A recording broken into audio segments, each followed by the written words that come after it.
All right, good morning. First of all, I would like to thank Simon, Michael, and the Candela Foundation for the very friendly and generous invitation, actually. So I'm going to present the work that we pursue on ultracold lithium-potassium molecules at the Center for Quantum Technologies at the National University of Singapore. So when I was contemplating this talk, which will be on our progress on the microwave ground state spectroscopy and our work towards the rotational magic wavelength in LIK. So I thought we would be a little bit further with this now. So I will report on the work in progress towards that. At the same time, since a few months, we have a disruption in the laboratory. There was a disruption in the university infrastructure, and at the moment in the lab, people only now are actually recalibrating the experiment after some repair. That leaves me some room to actually also start briefly recapping our stirrup transfer method that we have. That is in context also to the work that Hans Christoph was talking about in potassium cesium. And it will also set the stage for the microwave spectroscopy. All right, let me get going then. I don't really need to introduce the molecules, of course, but just our molecule of choice a long time ago is lithium-potassium. It has a relatively large dipole moment. The isotopes are lithium-6 and potassium-40, so it's a Fermi-Fermi mixture. We observed long time ago a relatively long lifetime at the Feschbach resonances that we have that are all closed channel dominated. So we think there's actually some many-body physics going on. It's a bosonic molecule, it's chemically reactive, and the platform that we have actually is a triple degeneracy platform. So we have the two fermions captured in relatively low numbers, and cooling them down will happen in our setup via sympathetic cooling with rubidium atoms. So we have a large rubidium cloud, and rubidium is the workhorse for cooling. After the cooling in a magnetic trap, we will end up with about 10 to the 5 species, atoms per species in quantum degeneracy. So that would be the starting point. Nowadays, we don't quite get those numbers, so we will not have the large molecular samples that we had, well, let's say more than 10 years ago at this moment. Let's have a look here at the molecular level scheme. So we are actually starting out here in the X singlet sigma ground state. Our closed channel dominated Feschbach molecule is actually a mixture of the weakest vibrational eigenstates in the triplet and singlet potential. And I will show that a little bit on the next slide. We project out the singlet component, and our excited intermediate state that we use for the stirrup transfer is actually a vibrational level, V equals 23, in the A singlet sigma potential. So it's a singlet to singlet to singlet transition that we are using. And we are actually going in, our singlet state is a fully stretched hyperfine state. So we have M lithium is -1 and M potassium is -4. And that allows us also to end up then in the ground state with the fully stretched hyperfine spins. So in the excited state, we see actually a relatively large line width, and that is of course of importance for the efficiency of the transfer. We can see that the hyperfine components that we would have in the hyperfine in the excited state would not be resolved.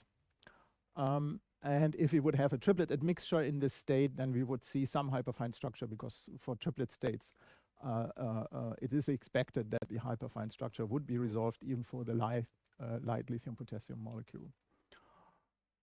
So in order to overcome these difficulties of the large line width and the unresolved hyperfine structure, we go and we reselected a different Feshbach resonance.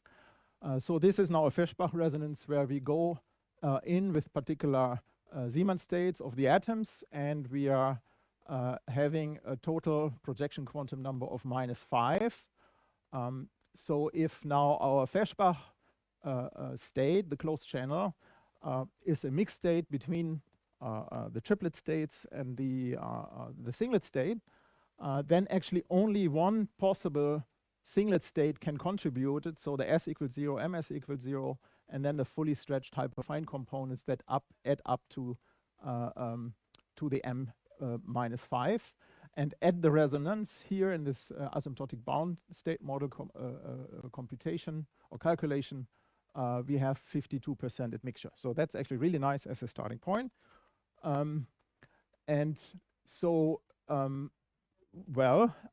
that will then give rise to a 3-level system where we start from that singlet state and we go with the sigma minus polarized pump and Stokes fields. We go up. Now, if you have a singlet to singlet transition, then necessarily we need to go into the rotationally excited state, because the J equals 0 to J equals 0 transition is forbidden. So here, here it's n equals 1, and then for sigma minus polarization, it will be the rotational state we will be projected with -1. There's actually also only this one possibility. You cannot trade projection quantum numbers between the spins and the rotation, because it's all already fully stretched down. So that's the only state that couples to our initial stretch state, and then the same story holds then for the way back. We are ending in the rotational, up in the rotational ground state and having the fully stretched hyperfine states. So how about the large excited state line width? So we initially didn't observe any stirrup transfer, and we were suffering from the noise of the laser phase noise. And typically what you can expect is that you have a carrier signal of a certain line width, which in our case is sub-kilohertz, certainly good enough to have a good stirrup process going on. But there is fast phase fluctuations of the laser fields away from the carrier that actually can be detrimental to the stirrup process. And we very crudely model this or measure this with the bandwidth G and integrated phase noise that I can show you later.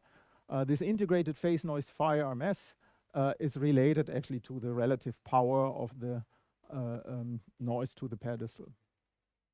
So there is a paper that models the detrimental effect of such a pedestal onto the stirrup. So you want to have an adiabatic transition, you have to make the stirrup adiabatic. So here is a probability for a loss. And now here the large line width, in our case 6 megahertz of the excited intermediate state, plays an important role, because in order to overcome and guarantee adiabaticity, you say, okay, let's crank up the laser fields and crank up the Rabi frequencies. But then you get actually also from the Stokes and the pump fields, you get also increased contributions to the loss from the phase noise.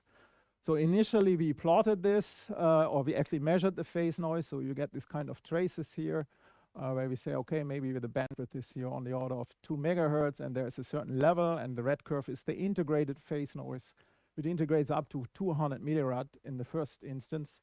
And then if you plug this bandwidth as parameter G, and the integrated phase noise is here actually, I think, as it's actually I think there should be an epsilon here. That might be a typo. Then you can actually plot this. So which Rabi frequencies are you choosing? What duration of the stirrup do you choosing? And then this here would be the area where you would say, okay, you might want to operate to minimize the loss, but you can see that actually you always have quite significant stirrup loss. So we went to large baseline diode lasers, and I don't want to reiterate this here too much. The phase noise level is improved. This is what we have been achieving. So after improving, we were like, instead of hundreds of or up to 200 millirad integrated phase noise, we are now several tens of millirads. We have seen that actually if we add a tapered amplifier to our diode laser sources, then actually there is no additional phase noise that we pick up. And with this now we have a much improved window of opportunity. So we are working now approximately between 4 and 5 megahertz Rabi frequencies at some 7 megahertz, 7 microsecond stirrup time. And then, yes, we can achieve stirrup efficiencies above 90%. So we have seen here stirrup transfer and back transfer that gives a single pass efficiency of approximately 96%. Importantly, to achieve this actually, we need to also control the polarization of our pump and Stokes fields. So any wrong polarization that is not the sigma minus polarization will then couple to undesired hyperfine components in the excited states. There are quite a few, and that can be detrimental to the stirrup. It is known that actually if the coupling ratios to these undesired intermediate states, let's say the spurious states, if the ratio of the coupling for pump and Stokes is equal to the is equal for all states, then actually you still have the existence of a dark state and you will have high efficiency. And that's even given in our setup because all the Clebsch-Gordon coefficients for all these intermediate states are the same. So however, for pump and Stokes, the polarizations need to be independently controlled, and we have a spurious polarization imbalance that lets us move away from this condition. So we have plotted the theoretical expectation of the stirrup efficiency for various imbalances of the spurious polarizations of pump and Stokes. So if you have equal balanced spurious polarizations, then actually you retain a high transfer efficiency.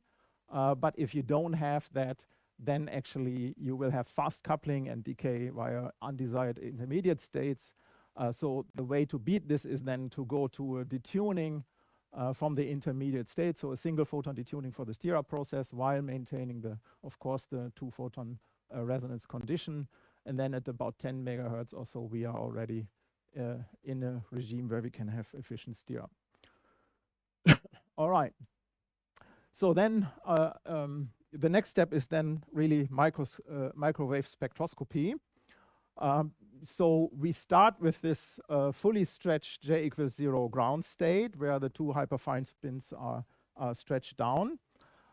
If we do sigma minus microwave transitions, then actually we can only, we will couple only to one particular J equals 1 state. That's the one with the projection of the rotation also fully stretched down to -1.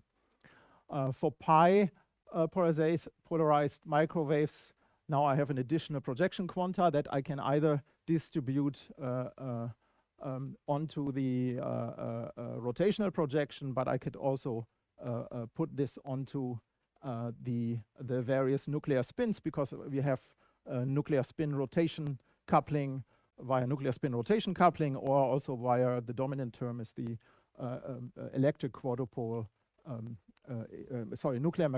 nuclear electric quadrupole interaction. So if you look into this, then for sigma plus, we have 3 possible states how we can redistribute this 2 additional projection quanta. Overall, we only have 6 possible microwave states in the J equals 1 that we can address, and then we can find them here in our spectroscopy. So the sigma minus line is the stretch to stretch transition.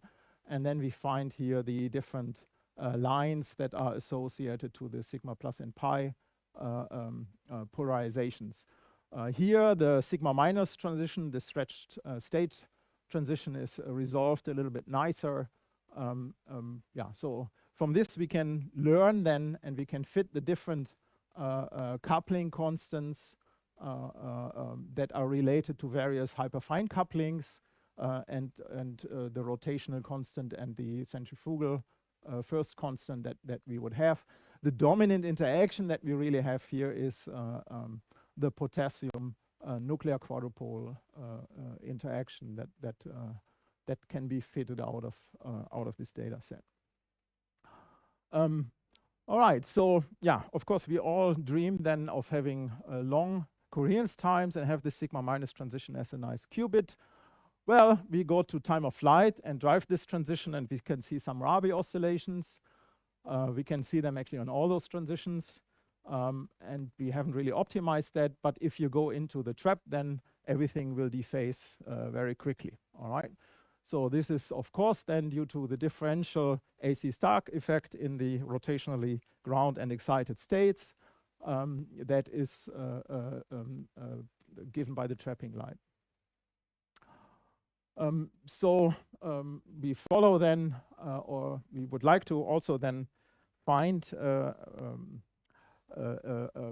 various ways of extending this coherence time in a trap condition. We would like to go maybe to a magic wavelength condition. So to introduce this a little bit here, we first look into the molecular fixed frame. So there is typically for molecules we have a tensor polarizability, and for the diatomic molecules we have a component that's parallel with the internuclear axis. So if the electric field polarization is along with this internuclear axis, you can drive sigma to sigma transition. So we couple to the excited sigma potentials from the sigma ground state. For the transverse components and transverse polarization, we can couple to the pi excited state potential curves.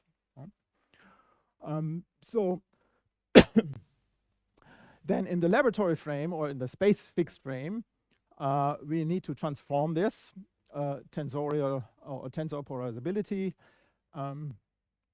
And here, instead of, so typically this is done not in the fully general case, but for linear polarization in the laboratory frame, where the light polarization vector is at some angle beta with the quantization axis that is in our case given by the magnetic Feshbach field.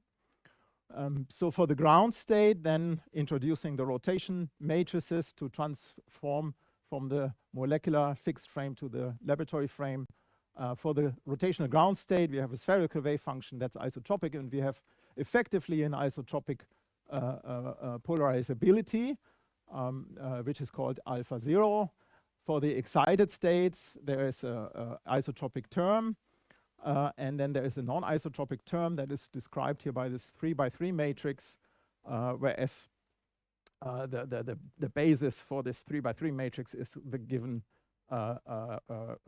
rotational projection quantum eigenstates. So the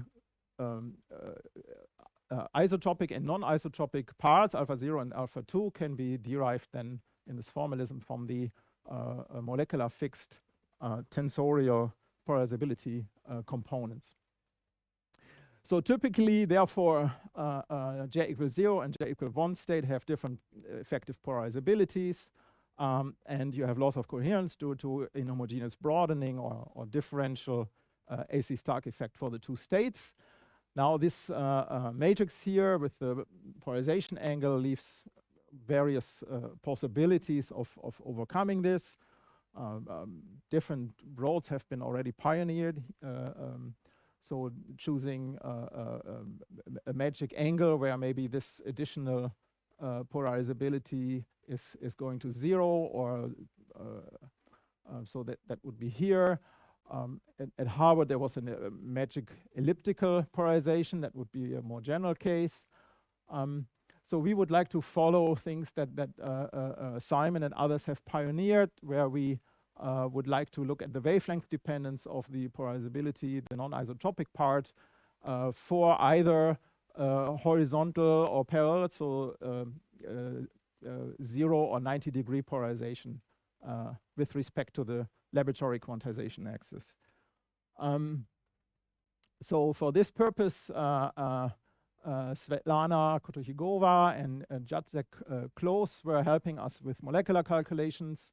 So in a first step, we were interested in the background polarizability. So if our trapping light would be below all of the excited state potentials, we would have only far-off resonant components, and then the narrowness of the vibrational ground state gives us a good Frank Condon points here. Wherever we vertically cross the excited state potentials, we would get a good FCF overlap integral, and that's where then these poles in the polarizability arise. And again, it would be the transverse component is from coupling the sigma to the pi excited states, and the parallel would be the sigma to sigma couplings that occur here in that order. If I go vertically up, then I can see how I go through these poles. So we can actually measure by looking by putting various wavelengths of the light and exposing the molecules to this. We can actually measure the off-resonant or far-off resonant part of the polarizability here, especially of the alpha naught. So that is actually done by shining the light onto the molecules and looking how the differential Stark effect is, how the Stark effect, AC Stark effect, is shifting the two-photon resonance of our stirrup.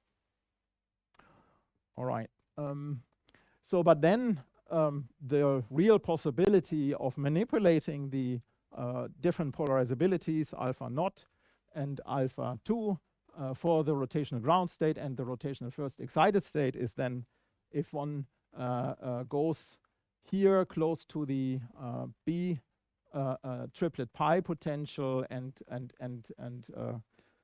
goes close to the vibrational ground state there. So if we do this, then the rotational ground state can couple to the rotational excited state here on top of the V equals 0. The J equals 1 state can couple to 0 or 1, and then we have different poles here, and this is already then the polarizability calculated by Svetlana and Jacek for two situations for the blue curves for the excited state polarizability for 0-degree light polarization and for 90-degree light polarization. We actually get this characteristic crossing points where the differential polarizability will vanish. So we also have in lithium potassium exactly the same or similar possibility as can be found, for example, in rubidium cesium there. But first of all, before we can do the spectroscopy of that, we need to find actually the transition from the X ground state to the B triplet pi potential. So where is the V equals 0 really located? And so here I would like to take a moment, discuss some spectroscopy work that needed to be done.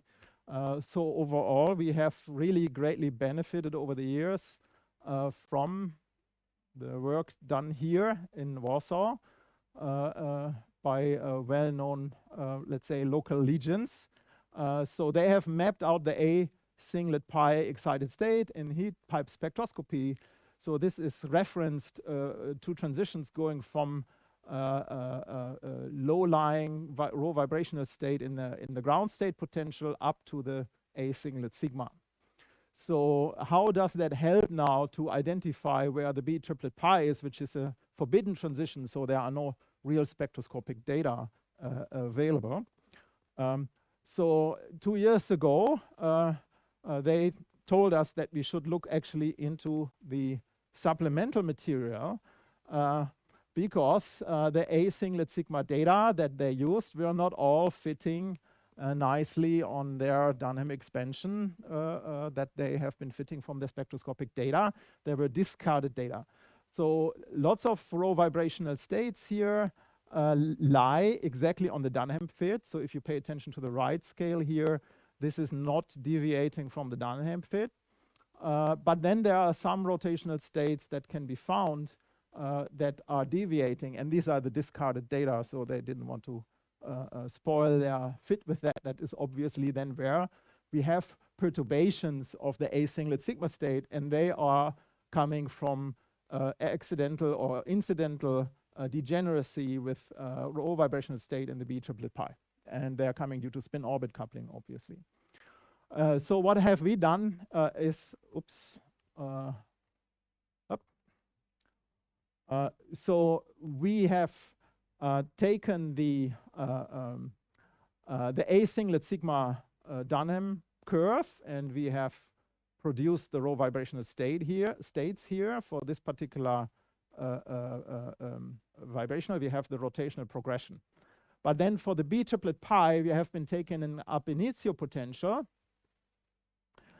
And sorry that the color code is actually inverted here. We have taken an ab initio potential, made a potential fit there, used the fitting coefficients to construct the Dunham coefficients, and then construct the rotational progression.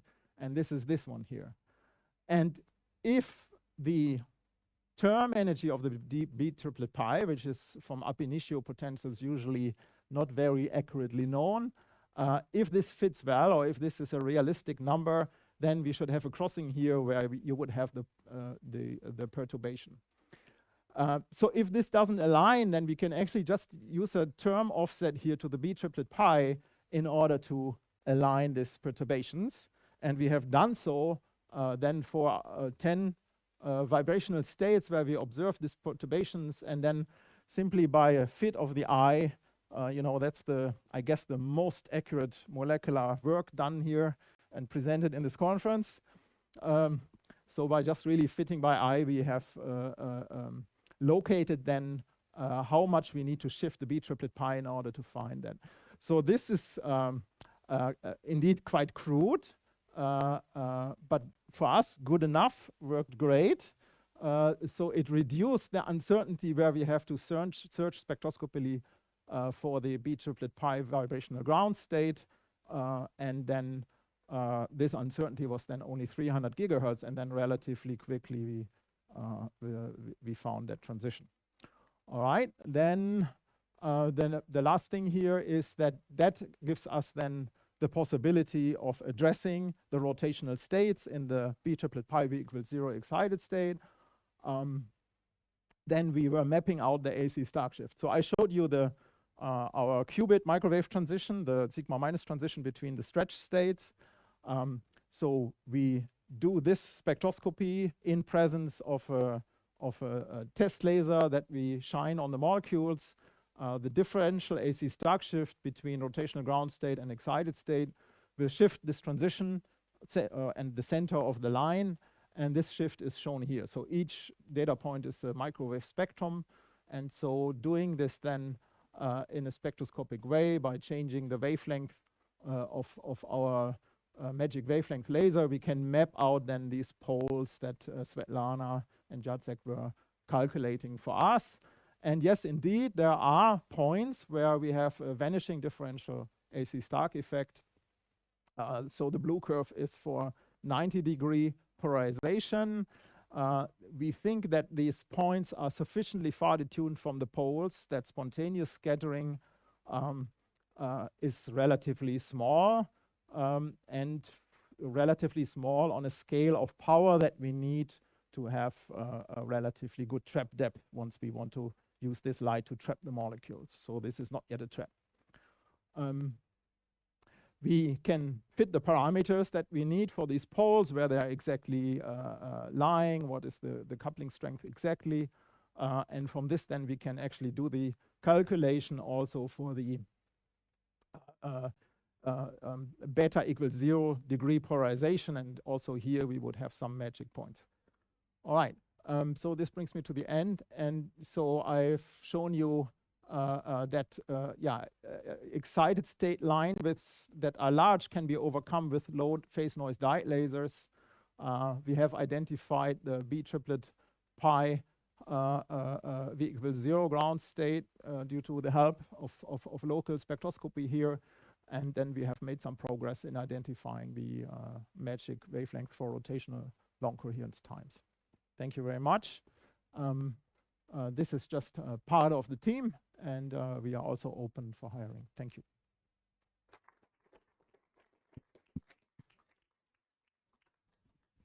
Thank you very much, Kai. Perhaps have time for one or two very quick questions.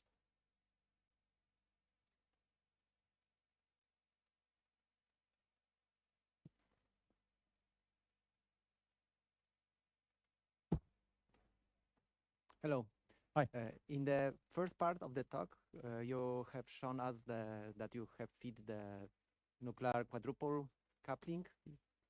And I wonder how far this value is from the atomic value, for example. From the atomic value, actually, I'm well, if you're not in the molecule,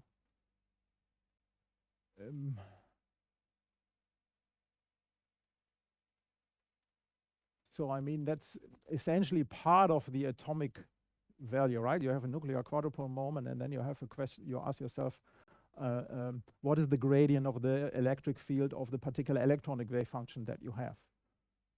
So the nuclear quadrupole is a property of the individual nucleus, atomic or molecular. I don't think there's a real difference. It's just then how does your electronic wave function look like? Yeah, but then it's like a because you measure this in the ground vibrational state, yes, the coupling, yes, with the yeah. So and it's like a state dependent. This is like a yes. So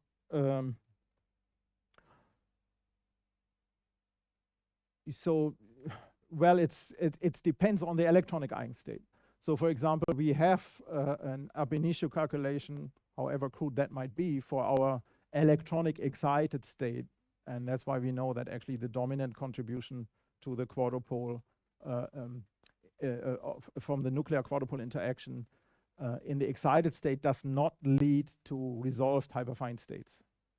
But once we're in the ground state, yeah, so you have different numbers. Yeah. Okay, thank you. I think I will ask more during the coffee break. So perhaps I can ask one quick question. Do you take care to filter your laser for the magic wavelengths? Because the background pedestal of light is very detrimental. Yeah, so we don't do this. So for reasons of that, we think maybe filter cavities are difficult in terms of reduction of power of the output of the cavity. So here our approach was really to go to the long baseline diode lasers that really led to a noticeable significant reduction of I was talking about the magic wavelengths.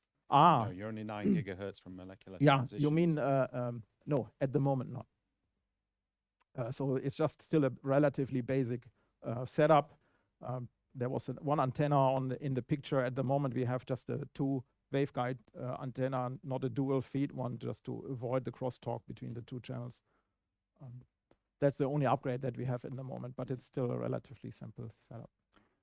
Okay, I think in the interest of time, we should stop there and thank Kai again.